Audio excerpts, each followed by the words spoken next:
So everyone saw that fake journalist guy getting assaulted by Antifa, basically going into a crowd of them, and he's someone who's provoked them in the past, saying things like racist attacks on people are normally hoaxes and everything. He's basically a grifter. And obviously what happened afterwards is lots of people came out and said how bad Antifa are, but more generally how bad it is to use violence against fascist people. And I want to get into that, but let's frame the argument, give you a couple tweets from two British guys who I think are alright generally, but I really disagree with this shit. So Jonathon Pie, a comedian, and he also does that, fake news hosts on YouTube. If your method of fighting fascism involves beating people over the head and chucking stuff at them, you're not fighting fascism, you are fascism. And then Ricky Gervais, everyone knows who that is. So opposing left-wing extremism doesn't mean you support right-wing extremism. Opposing right-wing extremism doesn't mean you support left-wing extremism. You're allowed to hate all extremism. There are loads of other choices. Also stop wasting milk, obviously referencing the milkshake stuff. So why this has got me so angry is because it's so ridiculous, right? So really conflating anti-fascists and fascists as the same thing, because the anti-fascists use violence against fascists is some of the weirdest logic I've ever heard. It's obviously the centrist BS as usual, enabling the fascists, because who benefits from this, right? Oh, Antifa, they're the same as neo-Nazis. Are they really? They're obviously not. Even if they both use violence, how are they the same, right? Neo-Nazis, they start at the belief of they want an ethno-state, they want to ethnically cleanse the area they're operating in, they want to kill people to achieve this end, and when they get in power, they'll ban free speech, they'll obviously clamp down on minorities and probably kill them or put them in camps. How is that the same with anti-fascists who are pretty much left-wing, and if you're far left, like Marxist, for example, is a term that's seen as far left, you start out believing in equality for everyone. How is that the same? And they use violence to shut down fascists. And what do we see in history when people don't do this? And even sometimes when people do fight fascism en masse and lose, they're still fighting to stop it. So in Spain, the Spanish Civil War, you had Franco and the fascists. And then you had basically all these different brigades of socialists and different leftist groups. They were fighting to keep the fascists out of power. They were using violence to achieve this.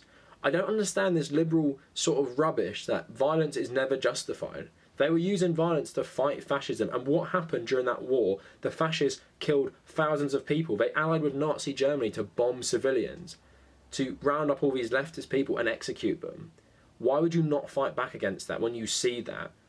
And how does that make you equivalent to the Nazis and the fascists doing it? If they started it and you're reacting to it, how does that make you the same? And how is it an extremist position to fight back against a people who their starting point is, we are going to wipe out all the groups we don't like through violence? That's their starting point. There are no peaceful Nazis who want democracy. There are no peaceful fascists who want democracy. They will use the democratic system. They will use freedom of speech to get into power and then abolish it all.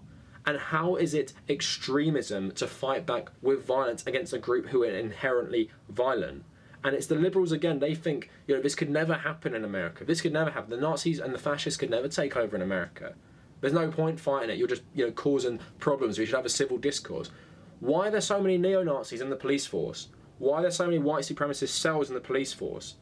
Why are there so much white supremacies in the border force? Why is there so much white supremacy in the army? And you think the white supremacists and the Nazis aren't here? They protect the Nazis. The FBI just lost all the information they had on Stormfront, a neo-Nazi group. Do you think they'd ever lose the information they have on Antifa or Marxist groups? They would never do that. They enable this. And people like Donald Trump are helping galvanise these movements. Those Proud Boys going around beating up people and having swords to hurt people with?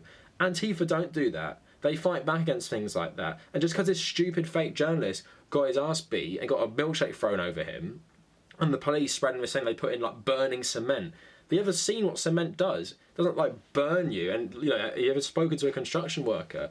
It's total garbage, and it makes me so angry because throughout history you see what fascists do when they get into power, and you see what the tactics they use. So in Nazi Germany, Hitler was the second most popular person in the country. Hindenburg won the election, but Hitler came second. What happened? Hindenburg died. Hitler got into power mainly through democratic means because he was so popular in the country and he had so much, a big portion of the vote. And what did he do when he got into power? What did he do? And Hitler clearly outlined his beliefs and things like Mein Kampf. I read an interview with the BBC where he's talking about everything he's going to do. If you use violence against someone like that, apparently that's unjustified. Even if they don't use violence themselves, you're defending yourself. And look what happened in Germany when Hitler got into power. Look what he did to left-wing people. Look what he did to Jews. Look what he did to everyone he didn't agree with. And you don't want to fight against that. When you see it on your streets in a country, when you see it in your police force and you see it rising across the country, you see a president who doesn't, disown the support of neo-Nazis, who says there's fine people in, neo-Nazi militias who've killed an anti-fascist protester.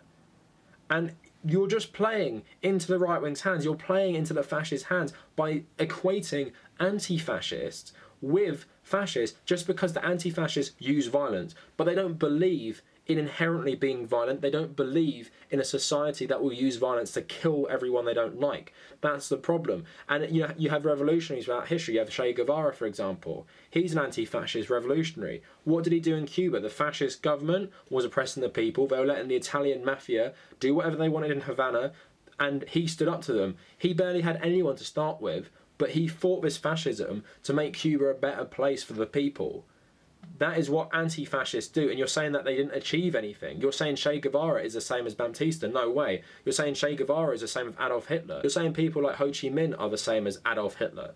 They're obviously not. They're fighting for something that is different from what the fascists are fighting for. And the belief that Antifa are extremists because they use violence, and that's it. Their beliefs aren't extreme. They're anti-fascist, which most people should be. But by being centrist and doing all this bollocks about, both sides are just as bad, radical left, you're being so disingenuous. And we've seen throughout history that anti-fascist movements do work, and especially ones that use violence to achieve their aims, because sometimes when fascists get into power, that's all you have left. And it's, peak white centrist liberalism bullshit to sit back and say, yeah, both of the, I hate both of them, both are the same, because that is such disingenuous crap. It shows a lack of knowledge about history and politics. And it just makes me so angry. Of course, I don't really want violence in the streets all the time, do I? I don't want a violent society. I don't want people going around getting beating up people. But if there's an understandable justification for it, I can understand why people do it, especially anti-fascists beating up fascist people. They went to a fascist protest with the Proud Boys. That's why Antifa were there. They went to drown out the protest and make sure they didn't spread and cause trouble. That's why they went. And that journalist, I'm not even going to say his name because it's such a stupid, ridiculous story. He went in to provoke them, and he is a fascist enabler. People saying, if you're gay or Asian for some reason, that rules you out of being a fascist enabler. Look at Milo Yiannopoulos for one thing. Look at the Japanese in World War II, the fascist Japanese, who allied themselves with the Nazis. It's total bullshit identity politics that the right wing say they hate so much. They like to use when they got a token minority or a token, sexuality to use to be like, oh, I thought liberals were so tolerant, but look, they're beating up this guy because he's a fascist enabler. So I hate this, liberal rubbish that violence is never justified. I think it's total garbage. And like I'm saying, I'm obviously not a violent person. I don't call for violence for just no reason. I wouldn't say, go in the street and beat up every conservative, go in the street and beat up everyone you disagree with. Obviously I wouldn't, even if I think they are contributing to the problem. I wouldn't say go beat up Ricky Gervais and go beat up Jonathon Pie because I think their take on this is wrong. But at the same time, if there's a group of fascists gathering, there's a fascist movement and they have momentum, and what they believe in means if they get into power, they're going to kill you, they're going to kill your friends, they're going to kill minorities. Using violence to stop their movement is okay in my mind, and I support Antifa's general actions in terms of using this to drown out Nazis. Obviously, some people join Antifa because they're nut jobs who like violence, because movements that use violence will always, draw in some nut jobs. That's just going to always happen. So there's probably people in Antifa who are just psychos, who just join because they might have the opportunity to beat someone up. But at the same time, how many neo-Nazi terror attacks are there in the UK? How many neo-Nazi terror attacks are there in Western Europe?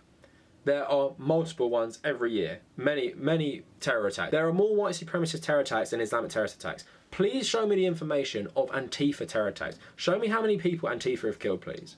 And then equate Antifa with neo-Nazis, because it is disingenuous to do that, because it just simply doesn't hold true. Neo-Nazis kill people. Neo-Nazis have been killing people for the past couple of years. They've been gaining momentum in the political systems across Europe and the US, and they've done numerous terrorist attacks. Antifa have been beating up people, some people who are fascists. They haven't killed anyone. And apparently they should be domestic terrorists, but all these right-wing neo-Nazi militias shouldn't be. That's freedom of speech, not Antifa though. So it's just so infuriating reading all this stuff. So anyway, let me know what you guys think in the comments. Do you support Antifa? What do you think of this whole outrage about this guy getting beat up by them? What do you think of, I guess, these centrists enabling this sort of false dichotomy of saying that fascists and leftists are the same if they use violence, which is crazy to me. If you like the video, leave a like, subscribe to the channel if you're new. If you want to follow me on social media, follow me at The Cavernacle on both Twitter and Instagram. I also have a WordPress blog, such as The Cavernacle WordPress. I have a Patreon page, so just check that out if you want to. Link is in the description. And if you made it this far, thank you for watching.